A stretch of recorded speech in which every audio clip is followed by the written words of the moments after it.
Halo Bapak dan Ibu sekalian, berjumpa dengan saya kembali Taufikur Rahman, Head of Laundry Expert Spesialis dari Apik Management. Kali ini kita sedang ada di lab kecil. Kita akan membahas mesin cuci dan mesin dryer. Bapak Ibu sekalian di rumah, sudahkah ada yang menggunakan mesin dryer?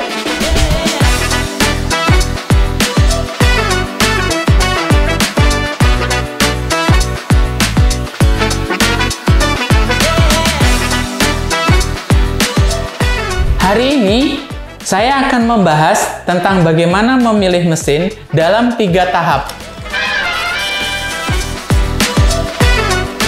Yang pertama, berbicara tentang latar belakangnya. Banyak sekali usaha laundry saat ini tumbuh dengan pesatnya. Hal ini dikarenakan kesadaran dari masing-masing orang tentang higienitas penggunaan pakaian dan peningkatan tentang produktivitas dalam gaya hidup keseharian menuntut semuanya serba cepat. Menjamurnya pertumbuhan usaha laundry ini dapat menimbulkan perang harga antara yang satu dengan yang lain. Maka perlu sebuah adanya inovasi. Inovasi dari sisi layanan, inovasi dalam penggunaan mesin. Penggunaan mesin yang tepat akan bisa memberikan produktivitas yang tinggi dan profit yang lebih maksimal. Sekarang kita masuk pada inti permasalahan kenapa pemilihan laundry itu memerlukan pertimbangan-pertimbangan khusus. Sering sekali antara kapasitas mesin dengan kapasitas laundry yang masuk ini tidak sesuai. Yang kedua, sering sekali ditemui keluhan bahwa mesin cuci yang dipergunakan ternyata lama prosesnya. Meanwhile,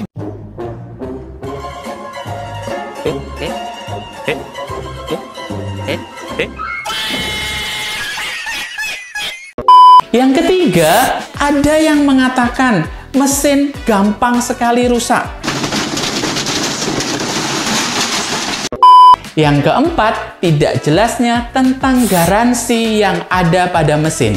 Hal ini bisa terjadi karena pembelian mesin itu hanya didasarkan pada harga semata, tanpa memperhatikan hal-hal yang lain.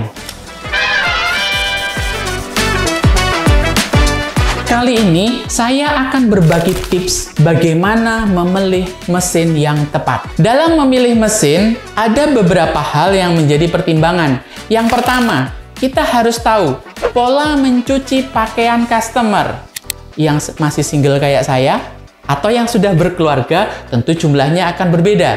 Yang kedua, pada saat konsumen itu mengirim pakaian ke laundry, yang dikirim tidak selalu pakaian. Ada yang lain, misalkan bed cover, selimut, gorden, dan lain sebagainya. Kita juga perlu tahu spesifikasi mesin itu sendiri. Berapa penggunaan airnya, berapa daya yang dipergunakan, dan lain sebagainya. Dan yang nggak kalah pentingnya adalah nilai investasi pada saat kita membeli mesin tersebut, termasuk garansinya juga.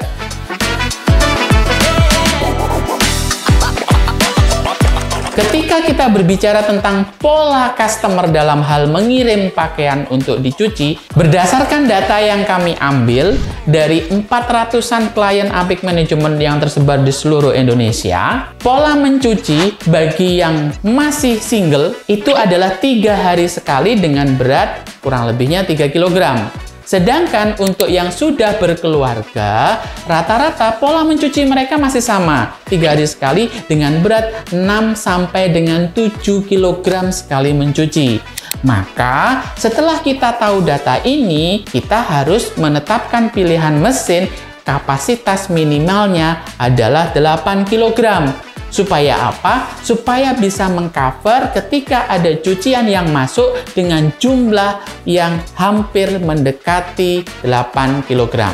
Berikutnya, kita harus tahu item yang akan dikirim ke laundry itu apa aja. Selain pakaian, tadi sempat saya spill di depan, yang akan dikirim untuk dicuci, salah satunya adalah bed cover. Bed cover ini memerlukan space yang cukup besar. Untuk mencuci bed cover, diperlukan ukuran drum yang diameternya minimal 53 cm.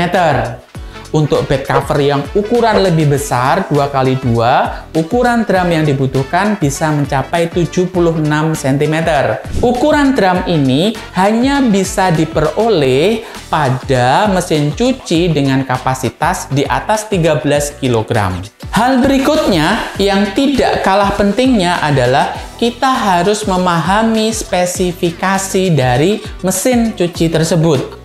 Beberapa spesifikasi diantaranya, yang pertama, kita harus paham kapasitas itu sendiri. Mesin cuci dengan kapasitas tertulis 10 kg atau 15 kg yang bisa kita pakai hanyalah 60%-nya saja. Jadi kalau misalkan mesin cucinya 10 kg, maka proses yang bisa dijalani oleh mesin cuci tersebut hanya 6 kg pakaian kering. Kenapa? Karena 10 kg kapasitas yang tertera itu adalah kapasitas baju plus air. Oke, ada yang masih mempergunakan over capacity? Segera bertobat ya Bapak dan Ibu. Berikutnya, hal yang penting lagi adalah kita harus tahu berapa banyak air yang dibutuhkan dalam satu kali proses mencuci. Pada mesin-mesin front loading, jumlah air yang dibutuhkan dalam satu kali proses cuci itu sebanyak 52 liter. Rata-ratanya ya. Sedangkan pada mesin top load, rata-rata dalam satu kali proses mencuci itu membutuhkan sampai 152 liter.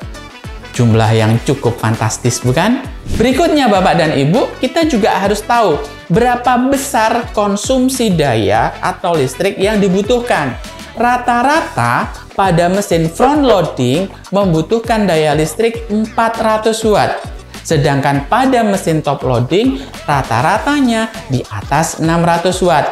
Tentunya untuk bisnis laundry ini hal yang penting banget. Jangan sampai listriknya membengkak, akhirnya nggak jadi untung, yang jadi boncos.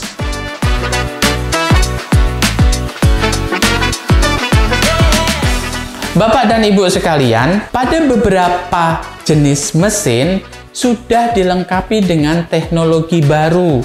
Ada yang mempergunakan teknologi AI, sehingga ketika mesin dipergunakan, kita bisa melakukan set program yang paling sering kita pakai.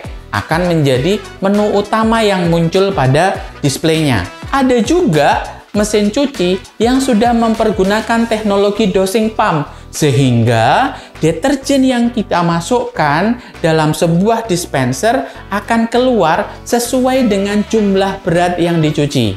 Berikutnya, kita perlu paham juga tentang spesifikasi yang berkaitan dengan durability-nya. Pada mesin-mesin home seperti ini, durability-nya 3000 cycle atau 3000 kali pemakaian. Ini setara dengan 1,5 tahun penggunaan. Sangat berbeda jauh dengan mesin-mesin komersial. Pada mesin-mesin komersial seperti ini, durability-nya mencapai 15.000 cycle atau 3 kali lipat lebih besar.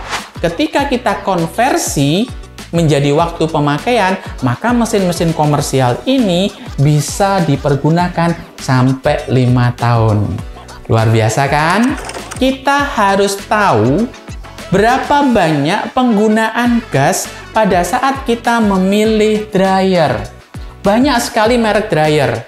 Rata-rata dryer ini akan mempergunakan gas sebanyak 0,3 sampai dengan 0,4 kg per jam. Sekedar informasi, selain dryer ini menggunakan LPG, ada juga dryer yang menggunakan full listrik sebagai sumber pemanasnya. Untuk dryer yang menggunakan full listrik, kebutuhan dayanya 4.500 watt. Sehingga dalam satu stack washer dan dryer, daya yang dibutuhkan sebesar 5.000 watt. Kita perlu tahu Bapak dan Ibu, garansi yang meliputi produk tersebut. Kalau kita menggunakan mesin-mesin home seperti ini, otomatis garansinya akan gugur ketika dipergunakan untuk usaha laundry. Namun, mesin-mesin komersial seperti ini sudah dilengkapi dengan garansi antara 1 tahun sampai dengan 2 tahun bergantung mereknya. Garansi ini ada beberapa pengecualian. Yang pertama, seluruh komponen yang terbuat dari kaca, berarti pintu ya Bapak dan Ibu, ini kalau misalkan ada kendala, ada kerusakan, maka ini tidak di-cover garansi. Berikutnya, ada komponen-komponen seperti sirip drum, ataupun komponen lain yang terbuat dari plastik, ini juga tidak di-cover dengan garansi. Berikutnya, yang tidak di-cover garansi juga adalah komponen-komponen yang terbuat dari karet, seperti seal seperti ini.